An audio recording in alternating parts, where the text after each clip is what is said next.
The north has many kingdoms, some large and some small. However, there is a kingdom that is small even compared to the smaller monarchies. You might look at this part of the map and think that this is all Temeria. However, along the coast there are several smaller kingdoms. There's Verden and Cidaris. However, there's a small kingdom right in between them, stretched along the Adalata river. This is Kerack. The first king of Kerack, Osmic, is often credited as the founder of the city. However, he wasn't really the founder. Before humans came to the north, there was an elven lighthouse right where the city was built. However, they quickly abandoned it once the humans arrived.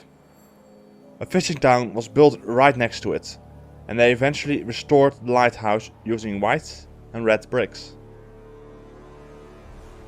Over the centuries, this town grew into a city. Yet it was never the most pleasant place to live or visit. It became home to pirates and free traders. The city was mostly annoying the neighboring kingdoms with some small pirate raids, until it all changed at the beginning of the 13th century. The city and its vicinities became the base of operations for a merchant and pirate named Osmic. Osmic had obtained a considerable fortune from maritime trade and piracy. When he settled down in Kerack, it became clear that he was the one in charge. He had killed the competition and monopolized the region's cabotage, after which he declared himself the first king of Kerack. He, however, had yet to prove himself as the ruler to the kingdoms next to him. After several border disputes with Cidaris and Verden, he established where Kerack began and finished. Osmic ruled for some time until the early 1220s. Around this time he had 5 sons, one of whom was named Belahun, and ascended the throne after his father's passing. He, however, just like his father, wasn't the most honest type. He forced 3 of his brothers to renounce their rights to the throne, and it was rumored that the 4th brother even did it out of his own free will. As King Belahun was just like his father, he ruled and earned more gold with pirating. Even though pirating itself is not really considered honest work, he couldn't stand it when people embezzled funds from the royal purse. Belahun had plenty of children, with plenty of wives. Around the year 1245 he had 6 sons and 8 daughters. 2 of his 6 sons were illegitimate, and out of the 4 legitimate, 1 was banished and 1 was seen unfit to rule.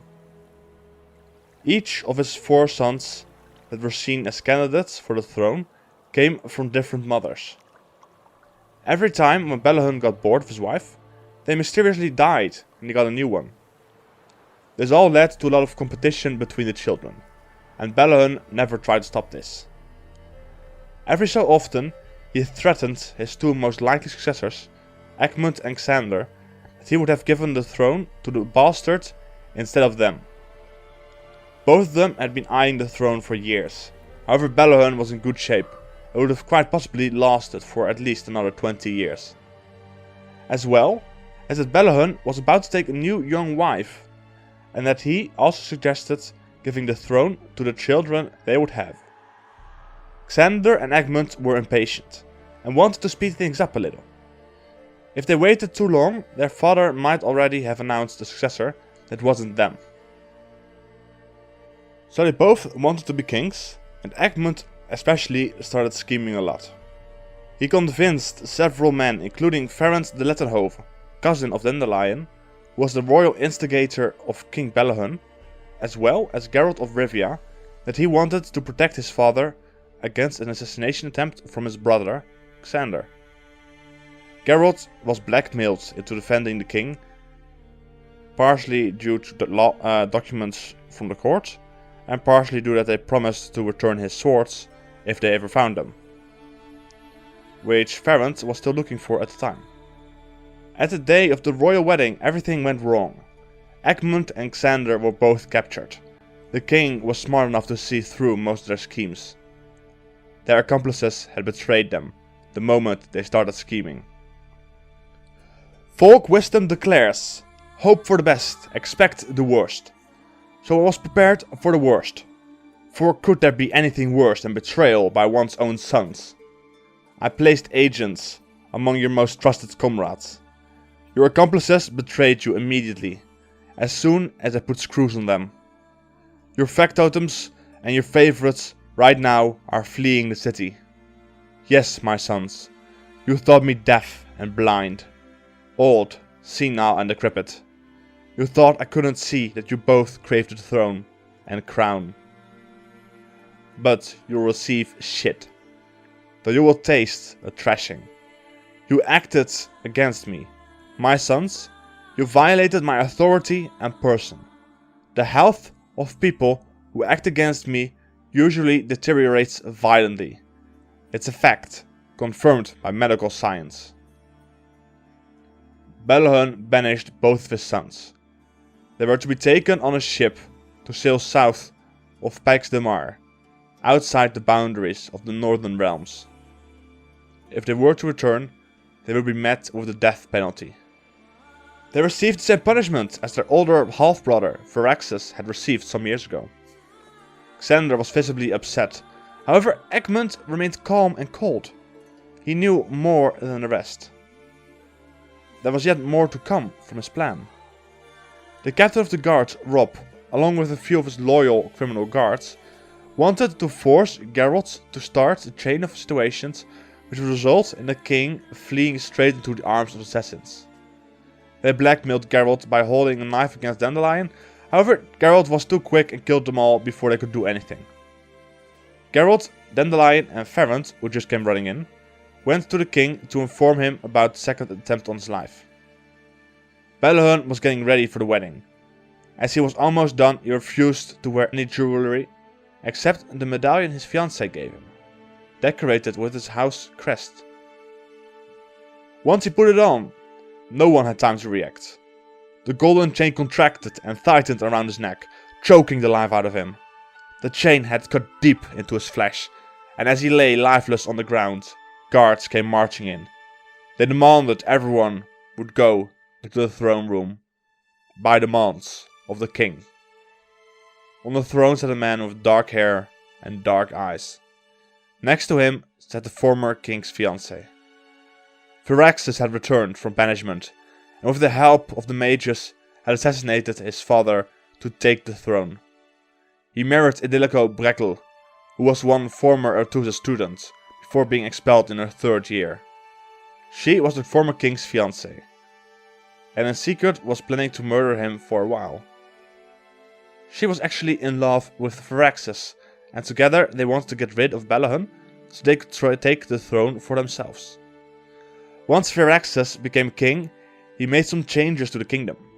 Mages had to have an expensive permit to practice in Kerack. They also weren't allowed any property in the kingdom.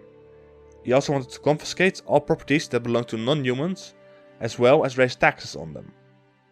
Throughout Viraxas' rule, it became clear that he didn't like non-humans, as he, along with his neighboring king, Urville of Verden, often found themselves fighting on the edge of Brokilon with the Dryads.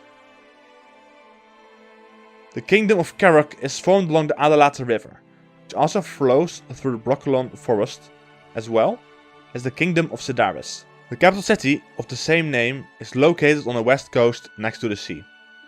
The city exists out of 3 different districts. On the right bank of the river Adalata lies Palmyra, an area filled with shacks and sheds for the poor. This area is also home to many taverns, brothels and slaughter and pot houses. After dark, it's not recommended to walk through the parts of town, as it's easy to get robbed and stabbed. From Palmyra, there is a bridge to the other side of the river, towards the harbor district. This area is filled with warehouses, workshops, markets and a shipyard. To get to the 3rd district, you have to go through the harbor district and past the guardhouse, which is the only way to this part of town. The guardhouse, however, is manned by women instead of men, although they don't look very feminine. Upper Kerack is walled by a palisade of thick logs, which protect the houses of the rich as well as the banks, cobbler and tailor shops, as well as the inns and other entertainment venues. In the center there's a market square where a statue stands of Osmic, the first king of Kerack. Next to this square you can find the town hall, theater, court and custom house. Also in this area on the cliffs next to the sea there is the villa district where Coral lived for some time. The palace itself is not located in Upper Kerack. It's on a hill that's even higher above the city. Formerly this royal palace was a temple, however other priests had left. And after some time when Osmic moved into Kerack, he restored it into his own palace. Kerack is next to the sea. This enables them to profit of trade, piracy and fishing. However, the sea can also bring trouble. In 1245 a storm hit Kerack. This wasn't just a normal storm. This storm seemingly came out of nowhere and brought with it several waves that towered over the ships and destroyed large parts of Palmyra. A lot of citizens died by impact or by drowning. The upper city also got damaged, however, as the buildings were tougher, they were damaged less severe. Some buildings like Coral's villa even went unscathed. Kerack was a small kingdom, however its fate wasn't meant to be. After Viraxas came a few generations of inept kings that brought the land to ruin. The royal family line eventually died out, and shortly after the neighboring kingdoms came in. The capital city of Kerack became part of Cidaris, and by the 16th century the kingdom was long gone.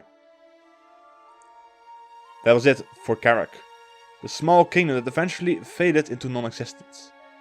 I'm always open for suggestions for other videos. Till the next video. Bye.